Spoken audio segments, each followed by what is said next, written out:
Recent గా హైదరాబాద్ సనత్ నగర్ లో TIMS hospital opening కి రేవంత్ రెడ్డి గారు వచ్చారు. వచ్చిన తర్వాత చాలా గొప్పగా మాట్లాడారు గవర్నమెంట్ హాస్పిటల్స్ గురించి. నిజంగా నాకు చాలా హ్యాపీగా అనిపించింది. ఎందుకు అనంటే ఉస్మానియా హాస్పిటల్ గురించి ఆయన చెప్పిన మాటలు ఏంటి అని అంటే, అక్కడ ఎంతో మంది పేదవాళ్ళు వచ్చి ట్రీట్మెంట్ తీసుకొని వైద్యం తీసుకొని హ్యాపీగా ఇంటికి వెళ్తున్నటువంటి పరిస్థితి. ఎప్పుడో నిజాం కాలంలో కట్టినటువంటి హాస్పిటల్ ఇప్పటికీ చాలా హ్యాపీగా అక్కడికి వచ్చి ట్రీట్మెంట్ తీసుకొని వెళ్తున్నారు జనాలు. కానీ అక్కడ సిచ్యువేషన్ ఏంటి అని అంటే, వర్షం వస్తే మాత్రం ఆ హాస్పిటల్ మునిగిపోతుంది. అక్కడ చాలా మంది పేషెంట్స్ ఇబ్బంది పడుతున్నారు.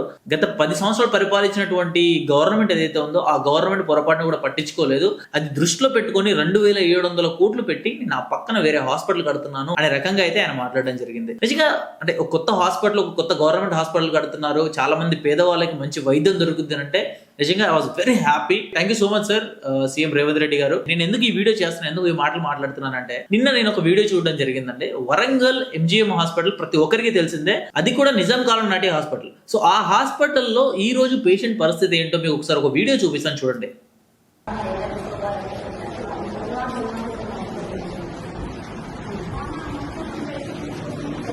ఒక పేషెంట్ కి ఎక్స్రే చేయించడానికి వీల్ చైర్ లేకపోతే కుటుంబం అందరూ కలిసి భుజాల మీద ఎక్కించుకొని ఎక్స్రే కోసం తీసుకెళ్తున్నారు.